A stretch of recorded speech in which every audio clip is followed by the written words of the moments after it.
ongoing yung budget hearing for the DPWH. Kumusta ka naman dyan? Ito medyo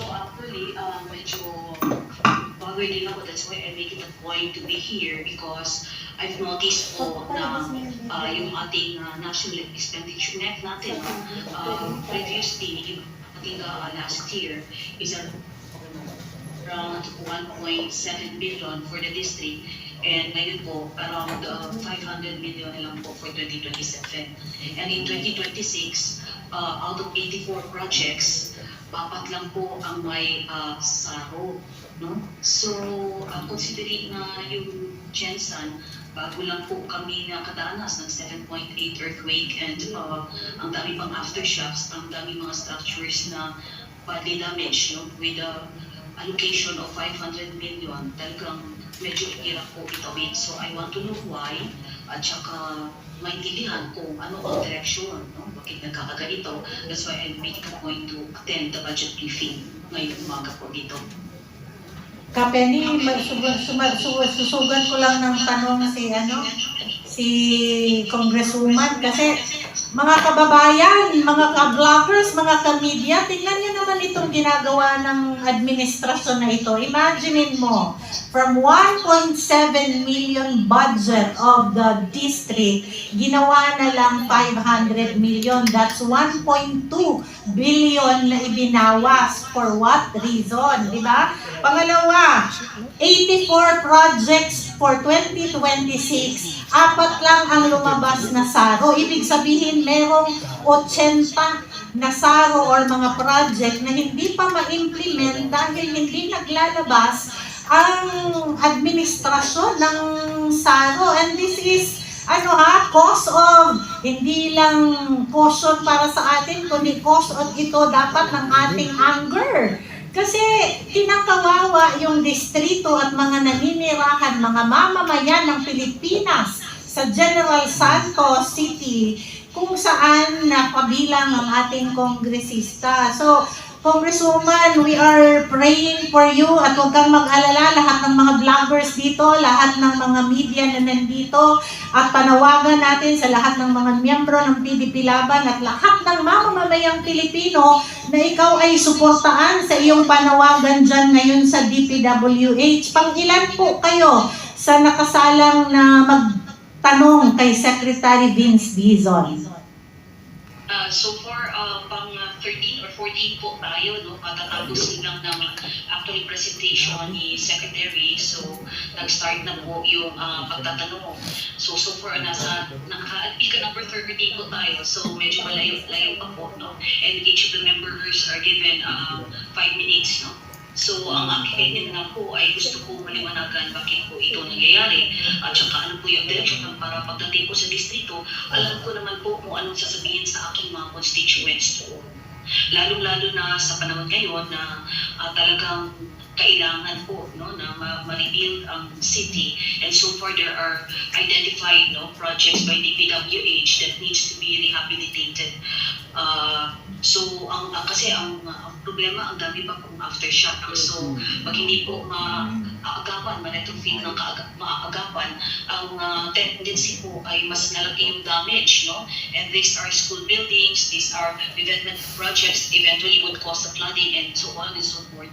So, kaya mas minabut ko po na talagang malaman directly from DPWH kung ano yung direction for General Santos City, at hindi lang po yung General Santos City but in the entire country po ano ang, kasi hindi lang po ang nangyari ito sa General Santos City, no? Some of my colleagues also here are experiencing the same, no? So mas mabuti na malaman natin, no, straight from the agency or the department of what's really going on. Baka naman kasi, Sherlyn, naubos na nila yung pera sa maleta, kaya wala nang maibigay para sa 2027. Kaastra, para sa kaalaman ng lahat, ang kausap po natin na live ngayon through Zoom is Congresswoman Sherlyn Banyas Nograles.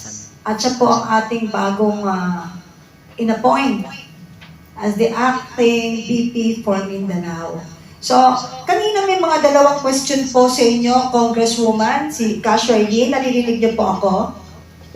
Yes po. Yes, magandang umaga. Baka gusto niyo pong batiin lahat, media bloggers at supporters, nandito po, nakikinig sa inyo, ma'am. Yes po, sa lahat po ng mga media vloggers and sa lahat po ng mga kaibigan natin at sa lahat ng mga nakikinig. At labi po na nasa studio dyan sa PDP Laban headquarters. Magandang umaga po sa ating lahat and thank you for this opportunity na ibinigay sa amin. At ako din po ay nagpapasalamat for your trust and confidence sa pag-pili sa akin bilang Vice President ng PDP Laban sa Mindanao. Actually po dito sa Congress, I could remember in the 18th Congress, dami-dami kami PDP Laban. Pero ngayon po in the 20th Congress, mukhang ako na lang po ang mag-isang naiwan, no? PDP Laban dito sa out of 318, more or less 318 members in the 20th Congress po dito sa House of Representatives. Salamat, Congresswoman. Alam mo, kung mag-isa ka na lang dyan, isa na lang pala yung hindi magna. Shirlene, may dalawang question po tayo na laktawan kasi kayo po yung dapat tanungin kanina. Shirlene, sa Mindanao po, paano ninyo tinitiyak na dekalidad ang mga bagong kadre o trainers o leaders na pumapasok sa ating partido? Of course, malaking bagay itong training, no? Kasi dito yung ideology and yung values formation din ng members natin. So, malaking bagay po ito, lalo na sa ngayon, no? Alam natin na, ang money politics is really very prevalent. Pero dito sa PDP, we stand on our principles and ideology. So, malaking bagay itong mga basic training seminars natin at saka mag-continuous na mga trainings natin and activities for PDP Laban. Thank you very much, Congresswoman. May isa pang tanong. Shirlene, sa Mindanao, ano po yung pinakamalaking challenge nyo pagdating sa integridad? At ano ang aksyon ng partido? We cannot change po the entire system, but we can only do so within our sphere of influence. One day at a time. Kaya po ako pinagsisikapan ko na what we do it with all honesty, dedication, and integrity. And we hope that magkakaroon po ng rippling effect and positive influence in the community. Hindi naman po natin magbago ang lahat, but we can start it with ourselves. Thank you very much, Shirlene. Alam nyo, sa totoo lang, Shirlene, ang hirap ng sitwasyon, pero kailangan natin ng matinding paninindigan dahil katukso-tukso ang mga offer. Diba? So sa inyong paninindigan sa tama, isa lang naman ang dahilan kaya mababa po ang budget nyo. Hindi po madali, but of course, my loyalty will always be to God, to country, and the people. Yun po yung Salamat. Very good answer. Salamat kasi kahit babae ka, hindi dapat sasabihin babae ka lang. Kundi babae ka. Matapang ka pa kay Gabriela. Kasi iba na yung nasa likod ng Gabriela eh. Kaya alam ko yung tapang na totoo galing sa puso at tapang dahil sa title at sa grupong sinalihan. With that, Shirlene, maraming salamat. Alam ko at easy ka dahil nakita ko nakatayo ka, naglalakad ka habang nag-zoom. At ingat-ingat, baka makagat. Maraming salamat po. Ayan. We love you, We love you. Excuse ka na muna namin, hindi na kami magdadagdag ng katanungan sa iyo dahil alam namin sasalang ka pa dyan. Ingat po kayo dyan. Hope to see you and you can visit again siguro sa susunod na mga linggo na libre ka to be on the studio para makita ka naman namin ng live. Okay. Ayan. At syempre po, no, ako lagi yung panghuli dahil host ako. Sa NCR po, ang polisiya natin ay zero tolerance. May sagot dyan si Mayor Mike kanina sa zero tolerance. Pero wag na natin pasagutin. Magtatayo tayo. Ang gusto namin sa NCR yung integrity monitoring team at hotline. Kasi mahirap na. Yun yung aming naiisip gawin sa NCR. At sino mang PDP official na sangkot sa korupsyon, hindi natin dapat protektahan. Alam ninyo, natatandaan ninyo si President Erap. Hi, President Erap. Walang kaibigan, walang kamag-anak. Di ba?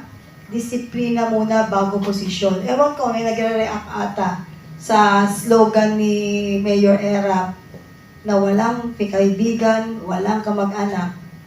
Pero sa madalit sabi, hindi natin yung gagawin talaga dito dahil disiplina muna bago posisyon. Huwag niyo ilalagay ang authority ninyo sa yabang, sa utak. Bagkos isaksak niyo sa puso niyo. Dahil pag sinaksak niyo ang autoridad na binigay sa inyo, sa atin, itutok mo sa serbisyo. Hindi ka maliligaw. Kaasa, gusto mo ipagpatuloy dahil bakit puro pangalan ko to? Oo, hindi ka, Penny. Alam mo, medyo naano ako ngayon, no? After hearing, ka, Sherlyn. Parang, dumugo ang aking puso on behalf of the constituents of those who said no to the impeachment of VP Inday Sara. Imaginein mo kung gaano kalaki ang nawala, di ba? A government should not be vindictive towards people who disagrees with your point of view. Hindi po pwede na bebenggahan mo yung taong bayan dahil lahat yan sila constituency mo. Lahat yan sila pinangako mo, naaalagaan mo ang kanilang kinabukasan. Kung kaya't ngayon pa lamang, mga kapatid, kaibigan, kapamilya, lahat na, kamag-anak, kapartido, sumigaw tayo. Kasi ongoing ngayon ang mga budget hearing. Hindi dapat ginagawa ng administrasyon na sacrificial lamb ang mamamayang Pilipino dahil sa galit nila doon sa mga kongresista na nag-say no to the impeachment of VP Inday Sara Duterte. Mahiya naman kayo, Bongbong Marcos, Vince Dizon, at lahat ng mga sekretarya na nagbabawas ng budget ng mga distrito dahil lamang sila ay nag-no sa impeachment ni VP Inday Sara. Grabe ka, Asha. Kung natatandaan mo, sa nasasakupan po ni Congresswoman Pimentel, the fact that they badly need yung pera or the budget. Kasi isa sila tinamaan ng earthquake ba sila? Oo, nalindol, tapos binawasan pa, imbis na tulungan. Alam mo kung nagpunta yan dito ngayong umaga, buti hindi na siya nagpunta, baka piso na lang. Ibigay sa kanya. Buti dumiretso siya doon, nakatira pang 500. Kaya Sure, ito, pag nag-appear siya ngayon sa live podcast, bukas piso na lang. hingan natin ng komentaryo si Kamay, being a previous, di ba, Chief Executive of Cebu, no? Anong masasabi mo, Kamay, dito sa mga pangyayari na mukhang yung mga nag-say no to the impeachment of VP Sara ay binawasan? Imagine mo yung kay tapos 84 projects for 2026. 4 pa lang yung lumabas na saro. Hingiin ko yung comment mo, Kamay. Ang Diyos ay hindi natutulog. Huwag niyo kalimutan. Kaya hindi dapat matatakot. I will repeat, it's not a time to get affected, but time to be proud about. To be proud about. It's not the many that perhaps at talang tumatayo to impeach our president. But God will never, never forsake those who made their stand even alone. Because service is not only today. If you talk about politics, I hate the word politics. Lagi niyo sinasabing, hindi kayo, let's all focus on service. And service above self. Kaya kung sino man, kahit isa na lang, huwag kayong matatakot. Nandito naman kami lang. Nandyan kayo Nandyan yung media bloggers. We are one and we should never be afraid. Go on. Stay on the right side and don't be afraid. There will always be jubilation, rejoicing, and fulfillment when tomorrow will come for those who stay on the side of what is right.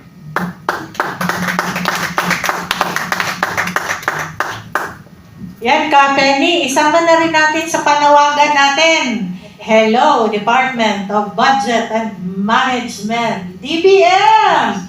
Ilabas mo na ang 80 na saro ng distrito ni Congresswoman Sherlyn Nograles Banyas. Hindi ba kayo naawa sa mga taong nalindol sa lugar at mga mamamayan natin na merong mga kailangang serbisyo? Remember, this has already been approved na budget, kaya nga saro na lamang ang hinihintay. Ano pa yan? Bakit kayo nagpo-procrastinate? Ano ba yung procrastinate sa Tagalog?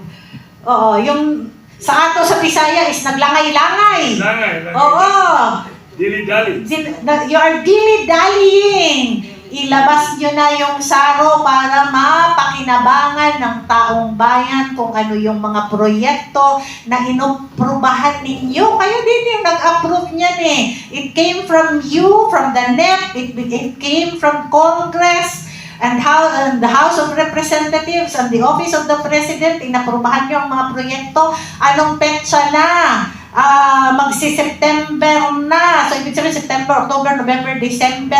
4 na buwan na lang, hindi pa kayo lumalabas ng saro. Baka magaya yan sa 125 million ni Inday Sara na Disyembre nyo na inilabas. Ano ba yan? Di ba? Hoy, gising-gising naman, BBM!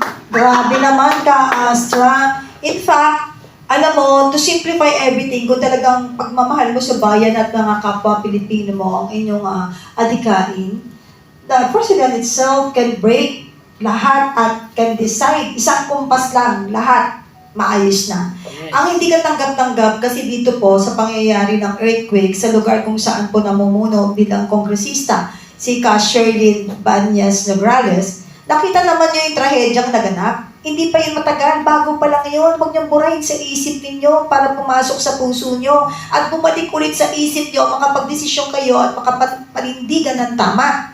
Kasi, mabigyan ka lang ng ayuda. Okay, pang ilang araw yun. Pero kung tayo man nanindigan na nagkaroon ng positibong resulta, ito'y panghabang buhay.